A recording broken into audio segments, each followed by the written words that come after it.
All right, welcome back, everyone. We are going to be doing our next session now, the strategic questions about risks, brought to you by Security Scorecard. And I have Alan Jessic here from Security Scorecard, and he is going to introduce our next speaker. So please welcome Alan to the stage. Okay. Thank you. First of all, I'd like to say thank you. Thank you to everyone that's here, and I mean everyone. I believe it's extra special when we have an opportunity to spend time in person together. So I appreciate everybody that's participating today. My name is Alan Jessic. I am a leader at Security Scorecard, and here local to the Metroplex, reside here in town. I'm up here to introduce our next speaker, Mike Wilkes. Mike is our CISO and is going to share some perspectives on risk that I think is very relevant for this day and age. Unfortunately, Mike was unable to travel here together, so we're going to pull this off via Zoom, and I wanted to do a shout out to the AV team that's been working with me this morning.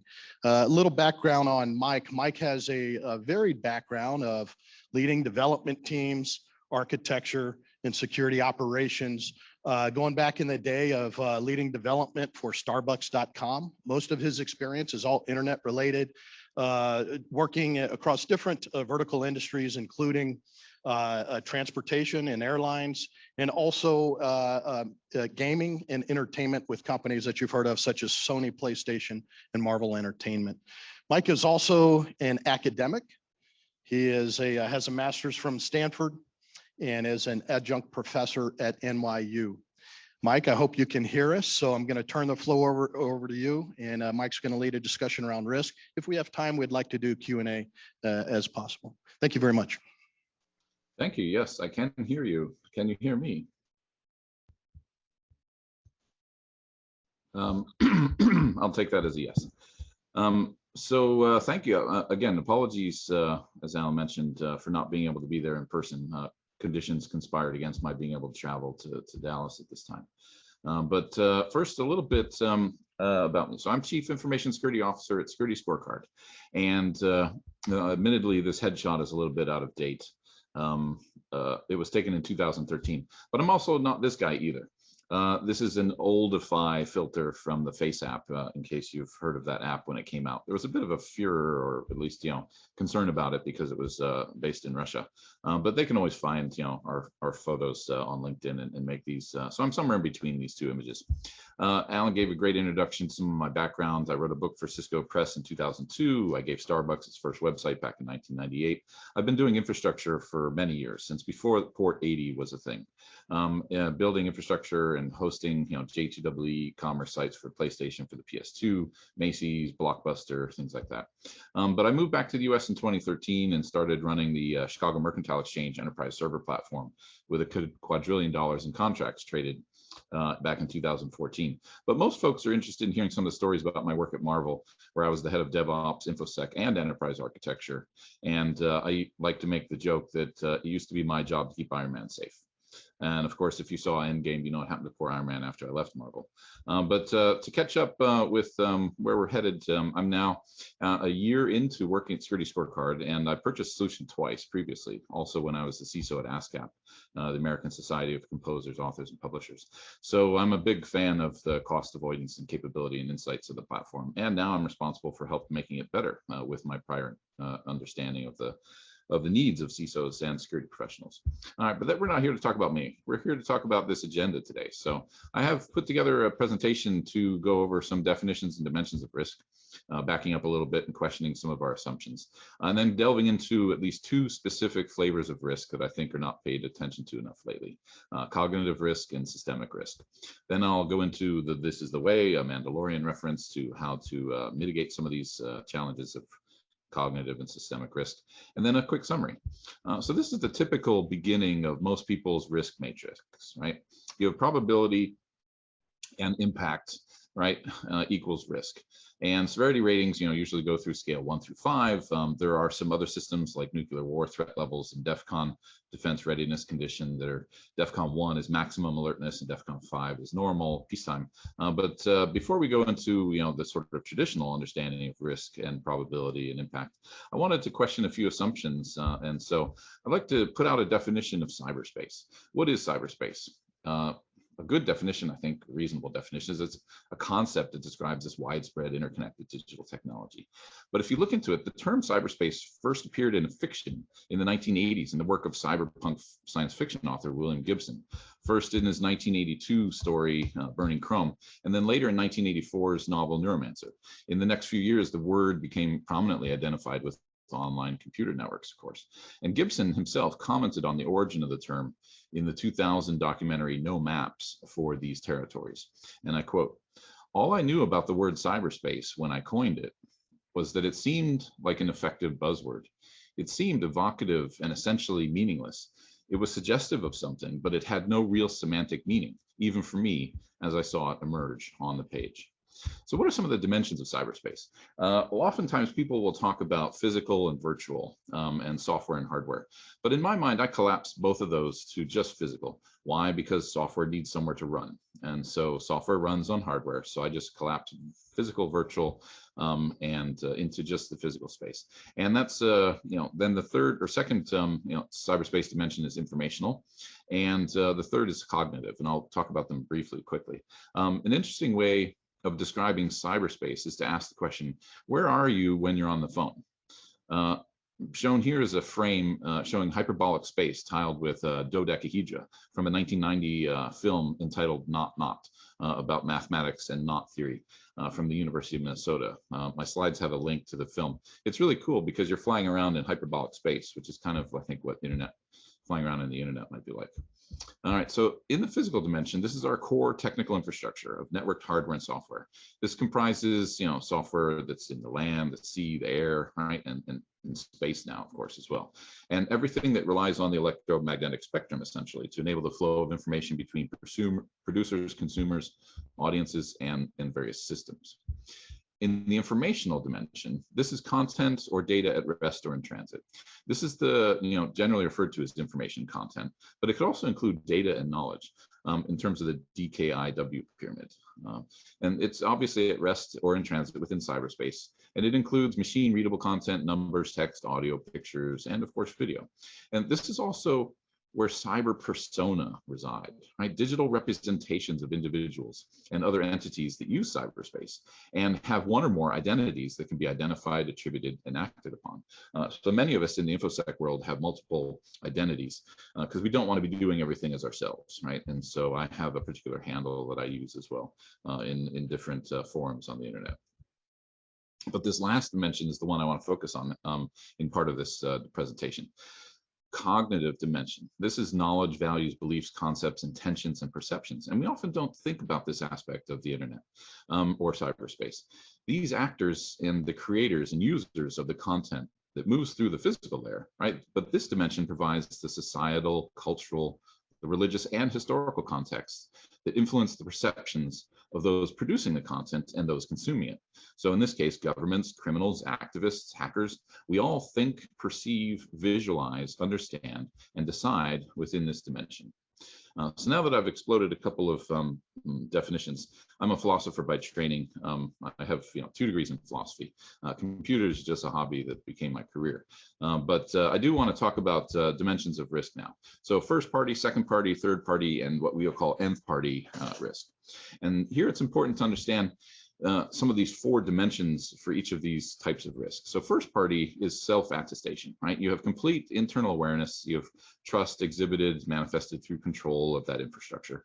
And this is typically the domain of an enterprise risk management program. Second party risk is about you and your customers, right? Your customers are the second party.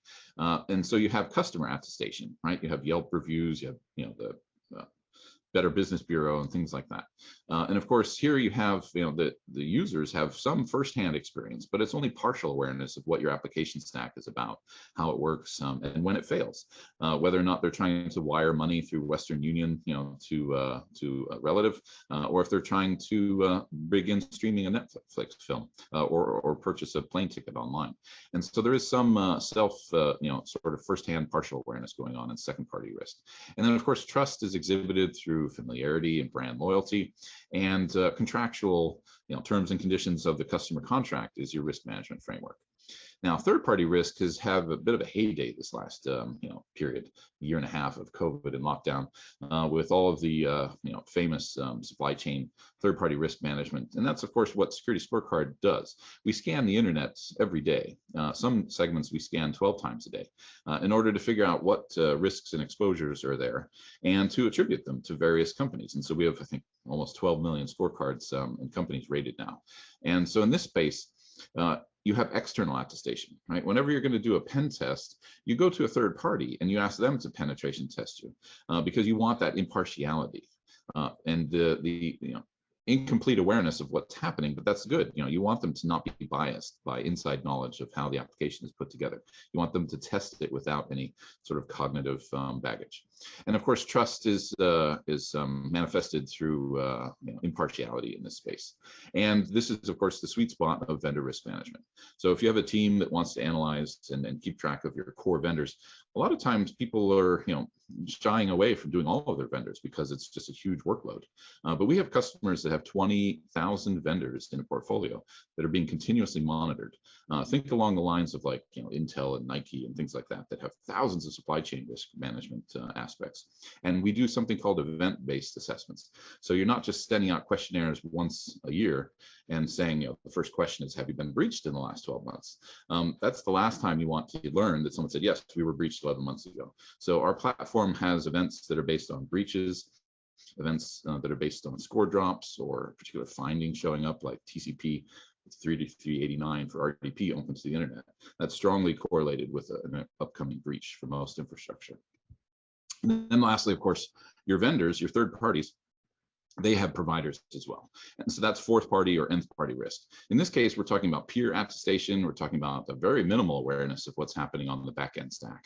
And you're essentially exhibiting trust via proxy. You trust that nth party or fourth party because your third party decided to use them as their hosting provider or as their developer. And then lastly, I like to make a point here about ecosystem risk management. So supply chain risk is not just a 3-link chain. It's not just you and your 1-link upstream providers and your 1-link downstream consumers. We have to really think holistically about supply chain risk. And that's why I like to use the word ecosystem risk management. But let's dive into those 4 dimensions real quick. So attestation. If Colonial Pipeline had performed a self-assessment in 2020, as was demanded by Congress banging on the table saying, why didn't you do the self-assessment? Well, it was optional and it was a self-assessment. So what would have changed? Probably nothing. They would have said, yeah, we have the right tools and mitigations in place to control this risk. So I think that what we really need are tools that can validate those assertions of a compliance that come from those questionnaires. And that's one of the beauties of our platform. We can actually observe violations of attestations of compliance frameworks with our constant scanning of the internet every day. Second, awareness. Who can afford to scan and monitor all of your vendor APIs, all of their websites, and all of their certificate expirations and services? You would be paying millions of dollars to Tenable or Qualys or Rapid7 or other providers to do this. Why not let a security ratings company do that for you? And there's a big discovery aspect, of course.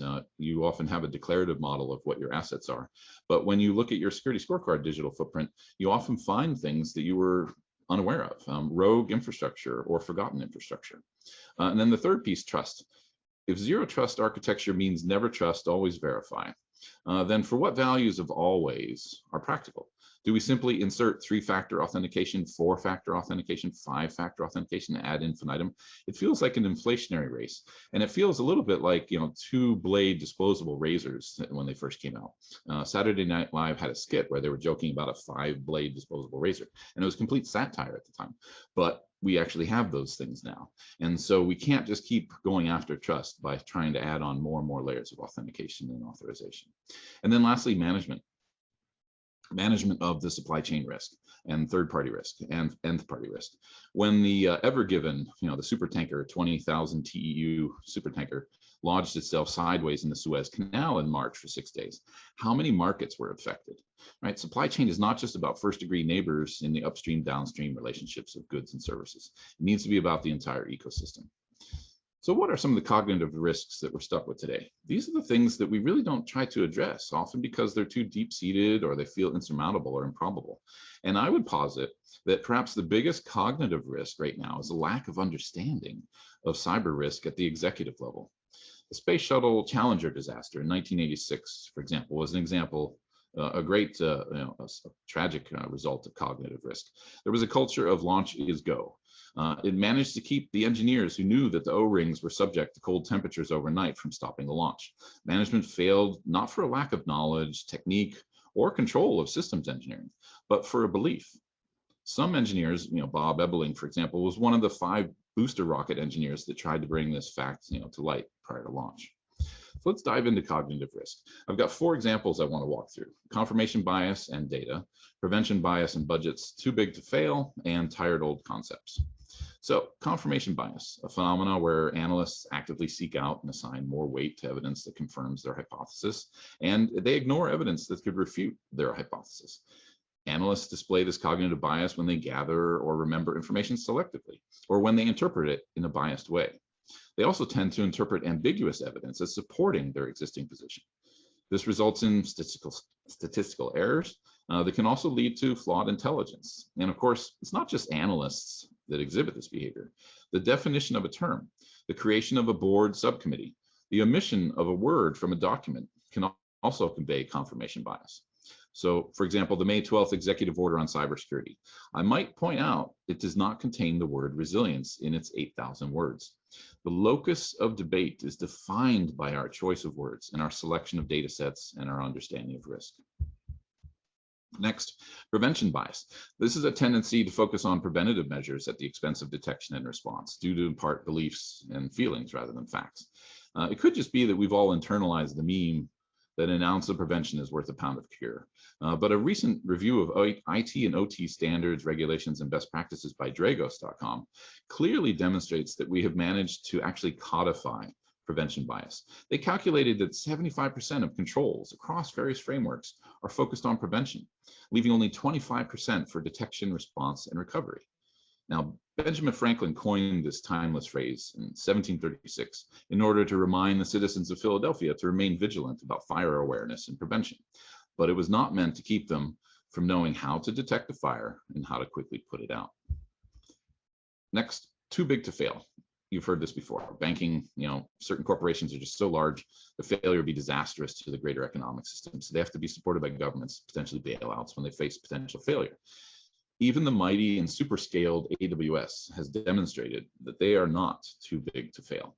A November 2020 outage, for example, was originally attributed to front-end servers that all happened to reach a max threads limit for Linux.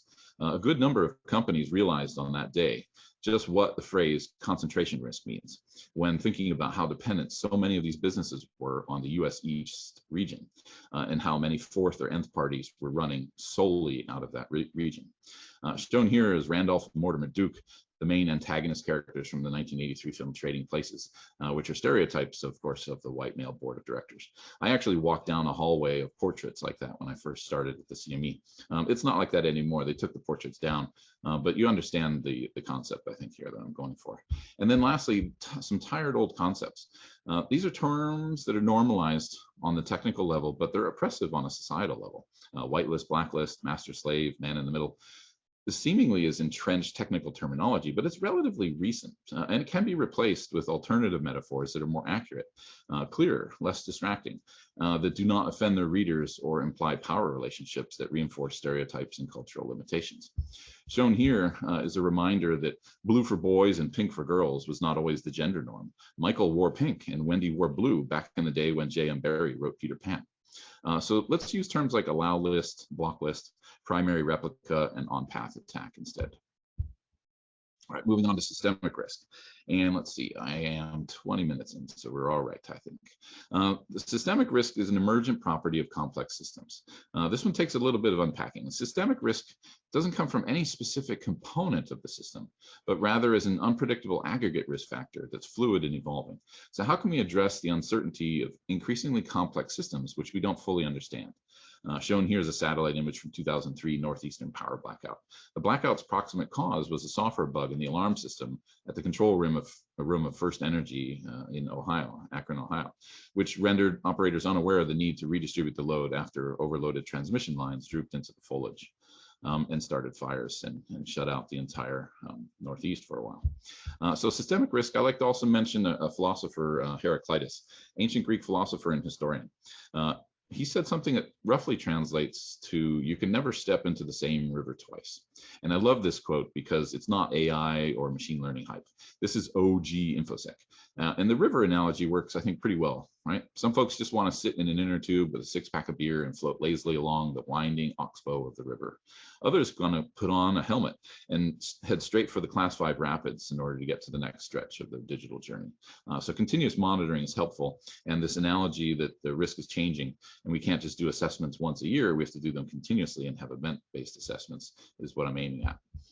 The other thing I want to ask, do we actually engineer systems in 2021?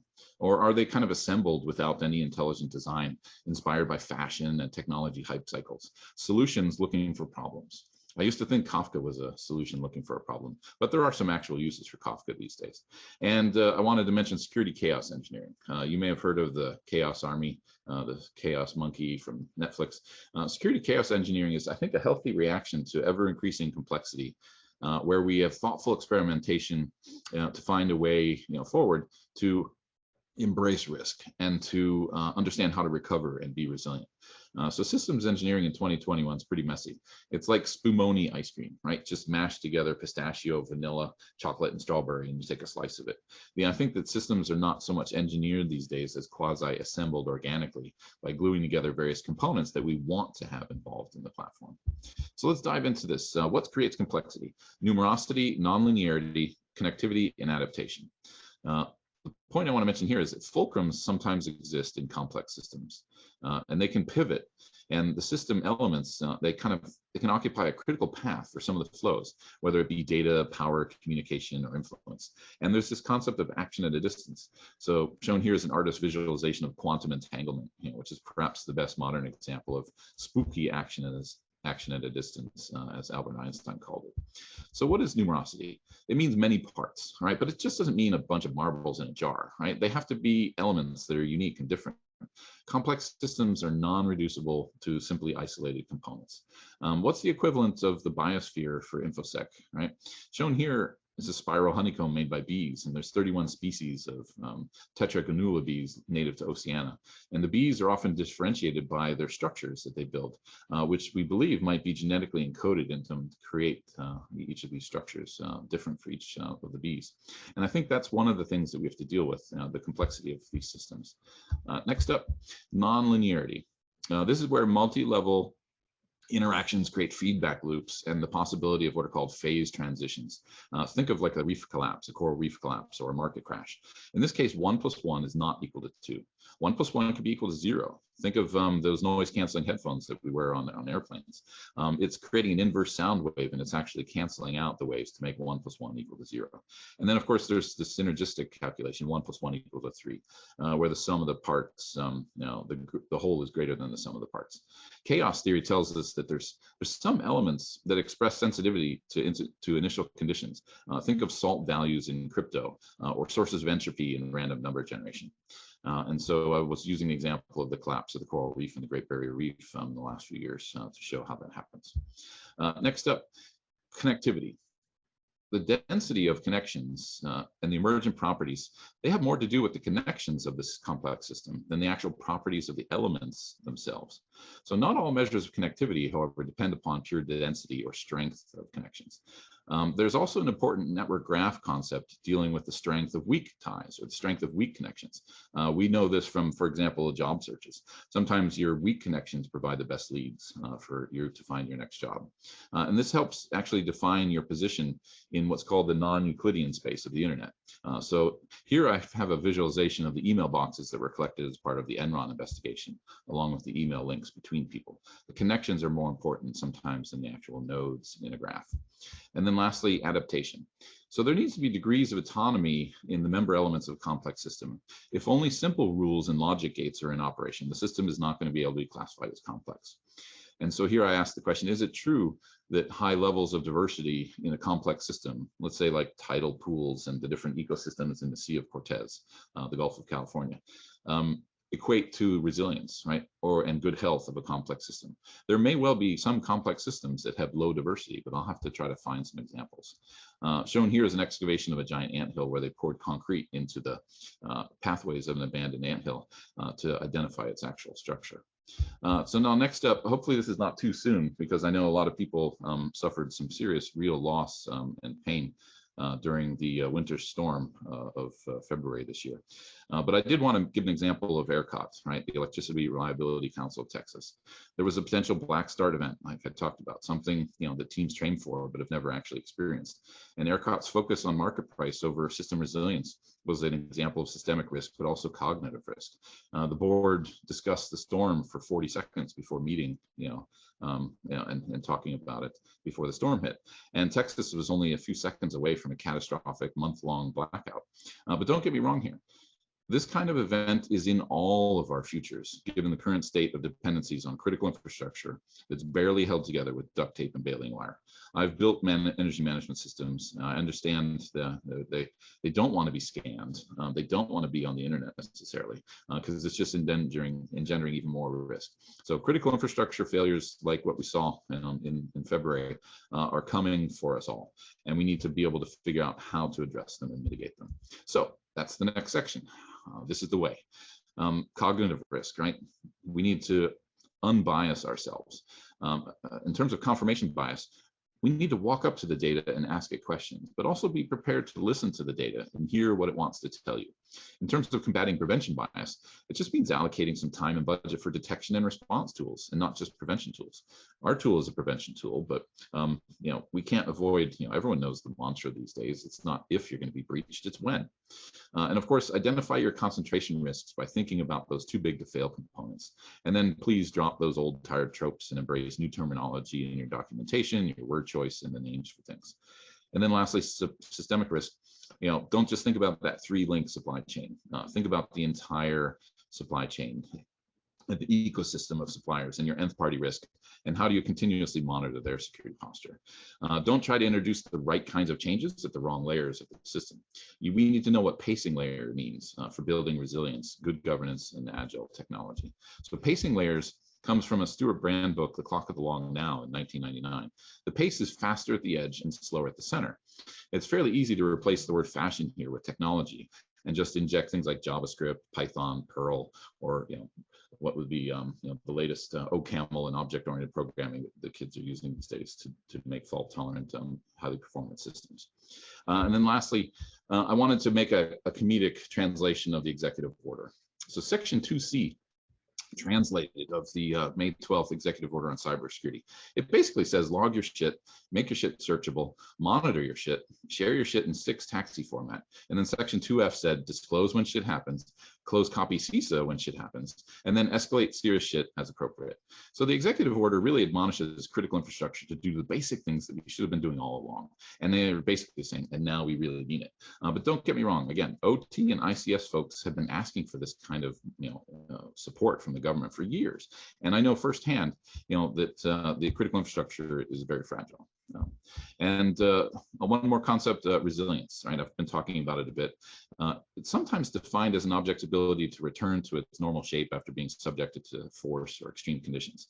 But this really comes from ductile properties, tensile strength, kind of engineering terms. The term was also introduced in ecology and psychology where the concept is less concerned with returning to a former state than it is with adapting and coping with extreme conditions and forces. And so in my mind, there's three elements associated with resilience: robustness, adaptability, and transformability. And you may have heard of, the ancient Chinese proverb that a tree that is unbending is easily broken, or that the oak fell and the willow survived the storm, right? So there's fables that have emphasized, these lessons for us over the years. So how do we address this last quartile of risk?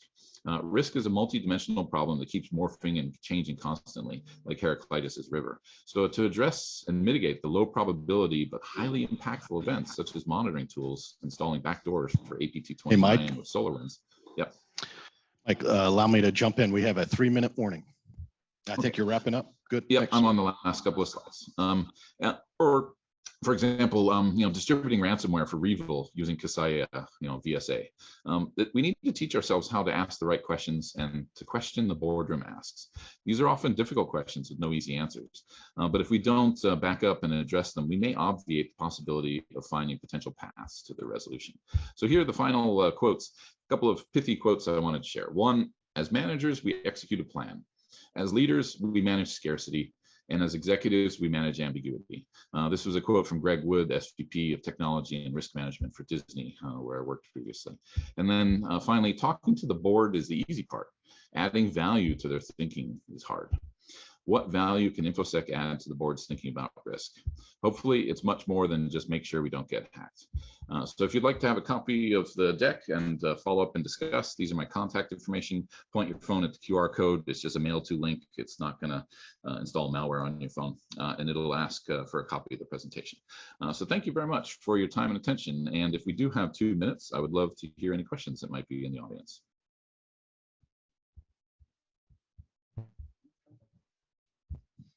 Any quick questions? Okay, Mike, we're going to keep rolling. Mike, thank you very much. I appreciate it. And thanks for sharing your contact information.